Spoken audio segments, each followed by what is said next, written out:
Pasaron 21 minutos ya desde la hora 20. Vamos a acordarnos de un personaje que a su manera hizo historia, porque hay quienes hacen historia de una manera siniestra, ¿no? Y además porque hizo parte de su historia en la Argentina. Tal vez hoy muchos lo hayan olvidado, pero sucedió en los comienzos de los 60, cuando un comando israelí se llevó de la Argentina a un hombre que se hacía llamar Ricardo Clement, que trabajaba en la planta de Mercedes-Benz y que era en realidad Adolf Eichmann, el tipo que había organizado, el más perfecto burócrata de la muerte, el tipo que había organizado el exterminio de 6 millones de judíos en los campos de la muerte. Han pasado muchísimos años y a Eichmann, que ya fue motivo de una película hace unos años, aquella que todavía es posible ver de vez en cuando en el cable, La casa de la calle Garibaldi, vuelve a ser noticia porque dentro de poco se va a ver otro filme que lo tiene como protagonista, Operación Final. Está en línea nuestro colega Matías Bauso, a quien le vamos a pedir que nos ayude un poco a reconstruir esta historia. ¿Cómo estás, Matías? Buenas noches. ¿Qué tal? Buenas noches, gracias por llamar. Bueno, a ver, año 1960, gobierno de Arturo Frondizi. Allí comienza la historia. Ahí comienza la historia, en realidad comienza en el año 50, cuando llega Eichmann a la Argentina, y está un tiempo en Tucumán, y después viene hacia el Gran Buenos Aires, y vivía en un descampado con su familia, en San Fernando, y trabajaba, no casualmente, en la empresa Mercedes-Benz. Y bueno, un comando israelí viene al país en busca de Mengele y de Eichmann.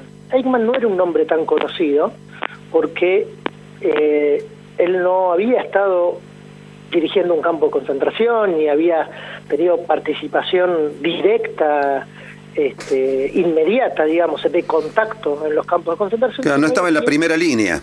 Claro, pero si no era quien organizaba los traslados hacia los campos de concentración y lograba que en una Europa oriental, en medio de la guerra, con escasez de transporte, porque había que transportar tropas, porque había que transportar alimentos y cargamentos, con vías destruidas por los bombardeos, ningún tren llegara fuera de tiempo a los campos de concentración.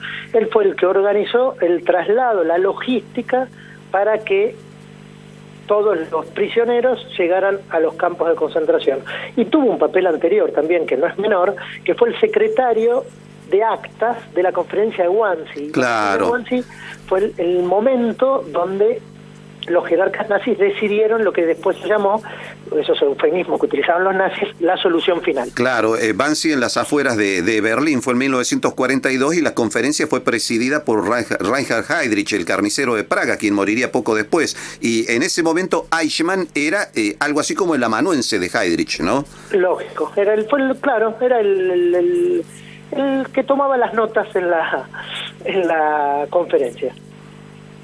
Él tenía ese papel, digamos, era si uno lo ve en las imágenes documentales que hay sobre el juicio, que el comando israelí lo secuestra en la Argentina, lo captura en la Argentina, lo saca naturalmente de forma ilegal del país y lo lleva a Israel, y Ben Gurión da la noticia a los días y se convierte en un gran boom mundial, ¿no? Porque es el primer criminal de guerra juzgado por las autoridades israelíes, que jurídicamente hay algunos problemas con eso, que son la detención ilegal, el secuestro en una jurisdicción extraña, y hay una gran discusión internacional sobre si Israel tenía o no tenía la jurisdicción para juzgarlo a Eichmann. Lo que es cierto es que Alemania no estaba interesado, ya su proceso de desnazificación había pasado y no estaban interesados en continuar con ese proceso, y el día que lo secuestran a Eichmann en la Argentina, hacía 2 días que para la ley argentina habían prescrito sus crímenes. O sea, en la Argentina no solo no había intención de juzgarlo, sino que hasta era imposible acorde a las leyes argentinas y naturalmente nunca lo hubiera extraditado a Argentina. Claro, claro. Y esto origina, por supuesto, un encontronazo entre el gobierno de Arturo Frondizi y el gobierno israelí, ¿no? Claro, la versión oficial del gobierno israelí de Ben Gurion y de Golda Meir fue que fue un grupo privado de ciudadanos israelíes que tuvieron la iniciativa por cuenta propia y se los depositaron en Jerusalén y a ellos no les quedó más remedio que juzgarlo, lo cual todos sabemos que no es cierto, ¿no? Y el gobierno argentino, como no le quedaban muchas posibilidades, más allá de presentar una queja formal, no hizo nada más. Lo interesante es que lo que sucede a partir de allí con el juicio, muy largo por otra parte, de Adolf Eichmann en Jerusalén, queda a la vista cómo había sido esta maquinaria de la muerte con lujo de detalles, algo que probablemente no había emergido en todo su contenido en lo que habían sido los juicios de Nuremberg, ¿no? Claro, lo que sucede es que es exactamente eso. Lo que hace el juicio es volver a poner el tema del Holocausto en la discusión mundial, pero lo hace a través de este personaje. Lo que hace es mostrarnos el mecanismo y lo logra de una manera extraordinaria, porque el juicio jurídicamente es impecable, le dan todas las posibilidades de defensa a Eichmann.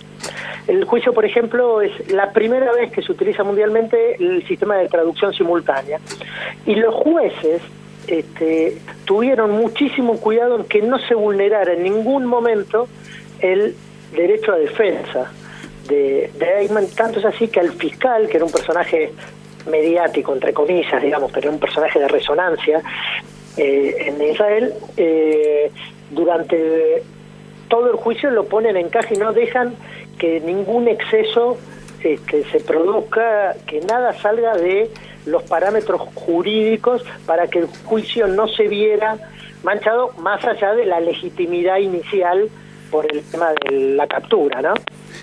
Y estos juicios van a ser testimoniados además por Hannah Arendt, quien a partir de haber visualizado justamente la personalidad de Adolf Eichmann, va a construir su concepto de la banalidad del mal, ¿no? Claro, es como la gran novedad conceptual del juicio, la aporta Hannah Arendt, que era una filósofa alemana que había sido discípula dilecta y había tenido hasta un romance con Heidegger. Sí, sí. Heidegger, recordemos, apoyó el régimen nazi. Ella se exilió en Estados Unidos y va como corresponsal del New Yorker y escribe ese libro que es Eichmann en Jerusalén, donde plantea eso. El subtítulo es La banalidad del mal, donde lo que ella plantea básicamente es, ella hablaba antes de esto, hablaba del mal absoluto, y a raíz del juicio cambió hasta a esto de la banalidad del mal, que son pocos los monstruos. El gran mal lo produce gente común. Claro, que puede tomar el mal como un trabajo más. Eso mismo, digamos, este hombre puesto en una oficina ferroviaria en un pueblo de Gran Buenos Aires, lo que hubiera hecho era que los trenes llegaran ahora a Chivilcoy, por ejemplo. Eso es muy interesante porque pone en cuestión justamente esa suerte de justificación que implicaba decir, no, lo que pasa es que estos tipos eran unos monstruos o unos anormales, eran tipos de una crueldad inusual, etcétera, etcétera. Y del otro lado, Hannah Arendt les dice, no, estos tipos son la mejor demostración de que el ser humano tiene todas las posibilidades, las de ser un monstruo también. Exactamente eso, digamos, que este persona se convierte en un monstruo, está sentada al lado tuyo en un bar. Hay una cosa muy interesante en el juicio, es que tratan de demostrar que él participó en el asesinato de una persona que trabajaba para él en una de sus residencias. Y la verdad, estaba muy flojito de papeles eso, no había pruebas, porque por si acaso el fiscal intenta demostrar que él tenía participación directa, digamos, activa en un crimen.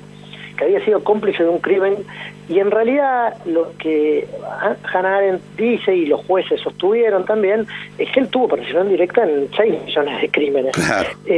Digamos, cuanto uno más se va alejando de la mano ejecutora, más responsabilidad van teniendo los que construyen el plan y lo ponen en marcha.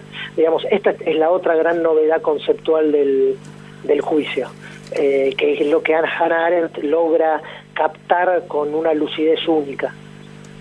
Lo cierto es que, además, lo otro que con la captura de Eichmann salta a la vista era hasta qué punto el Cono Sur se había convertido en el refugio ideal para no pocos jerarcas nazis, ¿no?